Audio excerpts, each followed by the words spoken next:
이번에 제가 너무 정신이 없어가지고 영상 제작이 늦어졌더니 굉장히 오랜만에 뵙는 것 같아요. 실은 제가 아파트를 하나 샀습니다. 그래서 오늘은 진짜 쥐꼬리만큼 월급을 받는 제가 과연 아파트를 어떻게 살 수 있었는지, 오늘도 회사에서 존버하고 있는 30살 피부관리사의 아파트 구입서를 들려드리려고 합니다. 저는 부동산 전문가가 아니기 때문에 막 어디가 뜬다, 어디가 최고다 이런 얘기를 할 수는 없지만, 집에 굉장히 관심이 많은 지극히 평범한 일개미의 대표로서 어떤 과정을 거쳐서 집을 사게 됐는지, 저 같은 진짜 평범한 밀레니얼 세대들이 과연 어떻게 하면 현명하게 아파트를 살 수 있는지에 대해서 제 경험을 토대로 이야기를 해드리려고 해요. 그리고 영상 마지막 부분에는 2030 일개미들을 위한 아파트 구입 핵심 꿀팁이 있으니까 꼭 영상 끝까지 시청해주세요. 들어가기 전에 구독과 좋아요 부탁드려요. 그럼 가보실까요? 레고! 나니. 저는 일단 고딩 때부터 돈이랑 집에 되게 욕심이 많았어요. 그래서 옷이나 주얼리 같은 것보다는 어떻게 하면 돈을 더 모을 수 있지 막 이런 생각하는 약간 애늙은이 같은 1인이었는데, 제가 이번에 10월에 결혼을 하게 됩니다. 그래서 이제 결혼하면 살아야 되는 집을 구해야 되잖아요. 근데 지금까지의 그 부동산 시장을 쭉 봤을 때 늦었다고 생각했을 때가 진짜 늦은 거더라고요. 아니 무슨 막 쭉쭉 올라가 미쳐버려. 이번에 잠깐 어떠한 이 질병 때문에 잠깐 주춤했지, 지금까지 이 부동산 시장의 추세로 봤을 때 저의 결혼 준비의 첫 단추는 집이더라고요. 그래서 결혼을 결심한 1월에 일단은 웨딩홀을 가장 먼저 계약을 하고, 그 다음에 바로 집을 찾아 나섰어요. 근데 마냥 막 런닝맨처럼 뛰어다닐 수는 없잖아요. 그래가지고 어느 정도의 가이드라인을 잡고 알아봐야겠다 싶었어요. 제가 발로 뛰기 전에 첫 번째로 잡은 가이드라인은 모두가 거의 비슷비슷하겠지만 돈, 그리고 투자 가치입니다. 과연 내가 이 영혼까지 이렇게 끌어모으면 돈을 얼마까지 모을 수 있는가, 그리고 내가 이 영끌한 돈보다 더 많이 집값이 뛸 수 있는 곳인가를 봐야 돼요.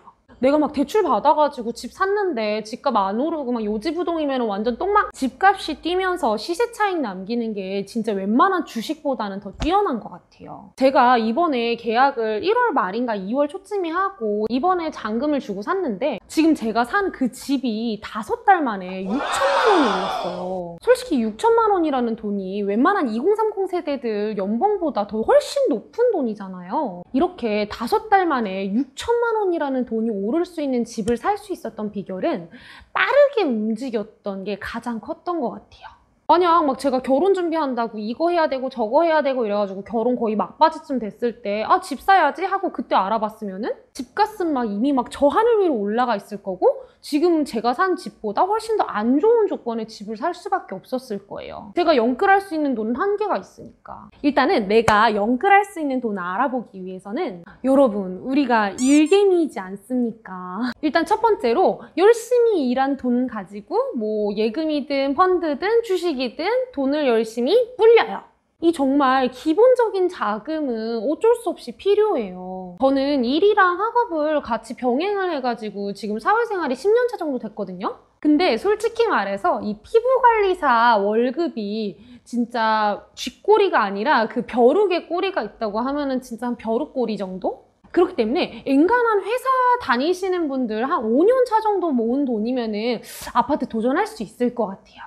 하지만 우리가 진짜 돈을 열심히 모았어도 부모님 찬스나 로또가 아닌 이상 일반적인 밀레니얼 세대들은 대출 안 끼고는 집을 절대 살 수 없어요. 자, 내가 5년 정도 열심히 일해가지고 정작 돈을 모았어. 그러면은 대출까지 받아가지고 이 영끌을 해야 되는데 대출을 어떻게 받는 거지?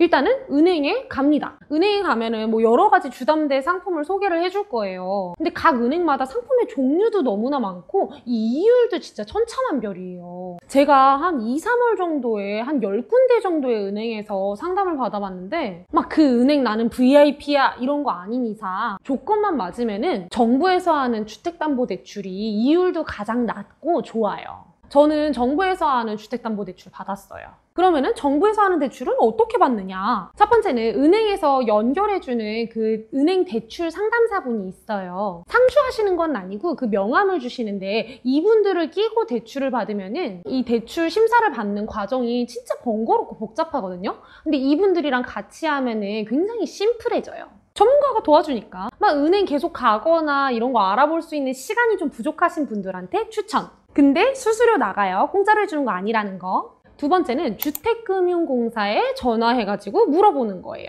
내가 얼마짜리 주택을 구매하고 싶은데 내 소득은 얼마다, 얼마까지 받을 수 있느냐 하고 이렇게 심플하게 물어보면 돼요. 대표 전화는 1688-8114. 이거는 내가 너무 전화했더니 전화번호를 외워버렸어.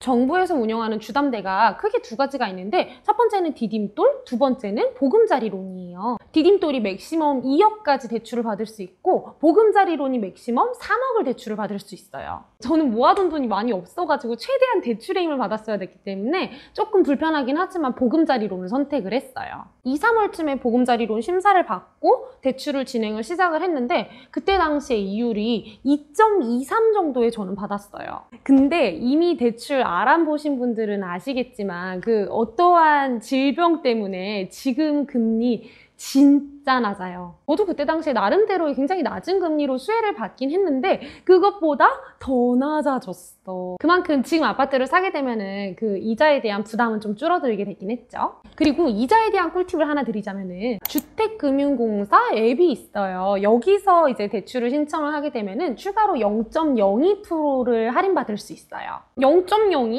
에게? 이러시는 분들 있죠. 0.02 작아 보이죠? 억 단위로 넘어가면은 0.02가 정말 작은 돈이 아니랍니다. 조금이라도 금리를 낮춰야지 나중에 부담이 좀 덜 돼요. 왜냐면은 이 돈을 그대로 30년 정도를 내야 되기 때문에. 근데 이 정부에서 하는 보금자리론이 정말 좋기는 한데 자격 조건 또한 좀 까다로운 편이에요. 일단 내가 사고 싶은 주택이 6억을 넘으면 안 돼요. 6억 이하여야 되고 전체 연소득이 신혼부부 같은 경우는 세전 8,500만 원 이하 그리고 1인 가구 같은 경우는 세전 7천만 원 이하의 소득만 있어야 돼요.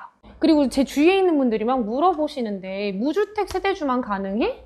이러시는 거예요. 근데 무주택 세대주 아니어도 돼요. 1주택까지는 이 대출 받을 수 있어요. 근데 원래 갖고 있는 집을 팔아야 돼요. 둘 다 갖고 있을 수는 없대. 대출 기한은 최소 10년부터 최장 30년까지 가능하고 원금이랑 이자를 같이 갚아나가면 돼요. 맥시멈 금액은 최대 3억까지 가능은 한데 어떤 사람이 대출을 받는 건지 어떤 지역에 있는 아파트를 받는 건지에 따라서 3억을 다 못 받을 수도 있어요. 뭐 DTI나 LTV의 기준에 따라서 대출 가능 금액이 3억 선 안에 결정이 되는데 안 돼! 어렵지 않아요. 채널 끄지 마세요. 여러분 가지 마세요.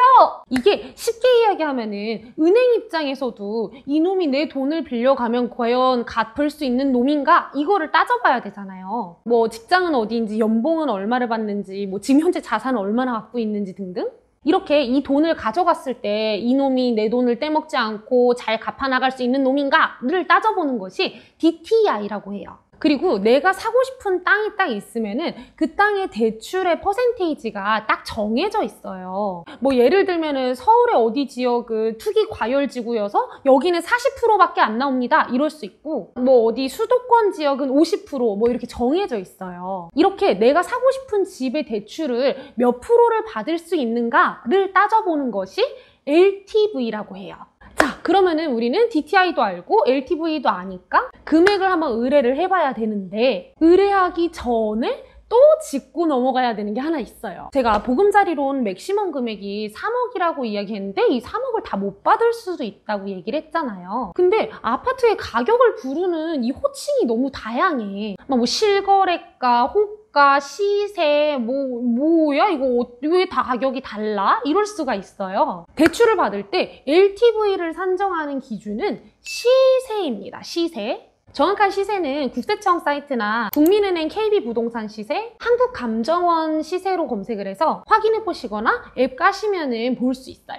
예를 들어가지고 내가 집을 사려고 알아보고 있는데 그 집이 실거래가는 4억 2천만 원이고 시세는 4억으로 나와 있어. 근데 이 집은 대출이 50%만 가능한 지역이야. 이렇게 되면은 제가 보금자리론을 통해서 받을 수 있는 대출은 2억 1천만 원이 아니라 2억입니다. 3억을 다 못 받는 거지. 예전에는 주담대를 받고 좀 모자른 금액을 신용대출을 통해서 받기도 했었는데 지금은 3억 이상의 집을 사면은 자금 조달 계획서라는 것을 내야 돼요. 너 이 돈 어디서 났어? 이거 적어서 가져와? 이러는 거지. 근데 만약에 거기에 신용대출이 껴있으면은 그 신용대출 금액 회수해 가버릴 수도 있어요. 이거 진짜 꼭 알아야 되는 포인트. 만약에 이거 모르고 신용대출로 더 받고 했다가 다시 토해내면은 이건 진짜 개풍. 이 정부의 부동산 규제가 계속해서 강해지고 바뀌기 때문에 매번 새로운 소식을 업데이트를 하는 게 굉장히 중요해요. 자, 이렇게 알아봐가지고 내가 지금 현재 끌어모을 수 있는 돈이 얼마인가를 확인을 해요. 그 다음에 내가 거주하고 싶은 지역을 1위에서 3위까지 정의해요.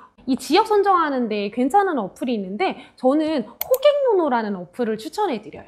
이게 아파트에 대한 정보도 굉장히 디테일하게 나오고 다른 어플들에 비해서 체결된 아파트 업데이트되는 속도도 더 빠른 편이더라고요. 저는 어디에 있는 아파트를 사면 좋을까라고 생각을 했을 때 곰곰이 생각을 해보니까 일단은 집값이 올라야 되니까 이게 어떻게 하면 내가 그냥 가만히 앉아가지고 돈을 벌 수 있지? 하고 생각을 했는데 저의 답은 생각보다 굉장히 단순했어요. 내가 살고 싶은 집이라면 남들도 살고 싶겠지? 남들이 살고 싶은 집을 사자! 였어요. 저는 일단은 직장을 가야 되는데 버스는 솔직히 시간이 좀 불규칙적이고 막 이리저리 갈아타야 되고 이러니까 직장인 특성상 무조건 역세권을 찾았어요. 커트라인은 제 걸음으로 도보 15분. 그 다음이 1000세대 이상 거주하는 아파트. 솔직히 사람들이 많이 이렇게 밀집되어 있으면은 그 지역은 발전을 안 할 수가 없어. 그 1000세대 이상의 단지가 가지고 있는 입지가 굉장히 커질 수 있는 가능성이 크기 때문에 무조건 사람들이 많이 밀집되어 있는 아파트를 추천해요. 다음이 학군. 주위에 초중고가 도보로 가능한 거리로 있는지를 한번 찾아봐야 돼요. 이 대한민국은 진짜 아시죠? 교육의 열기가 어마어마하게 뜨거운 곳이기 때문에 초중고를 가까이 끼고 있으면 무조건 집값이 올라요. 그리고 마지막으로 제가 본 조건은 주위에 호재가 있을 만한 게 있는가 였어요. 제가 이번에 산 곳 근처에 이제 GTX가 지나가고 그 신분 당선을 연장한다는 이야기가 있더라고요. 근데 이 호재가 사람들한테 막 알려지고 윤곽이 드러나기 시작하니까 집값이 진짜 미친 듯이 뛰기 시작하는 거지. 그리고 거기에다가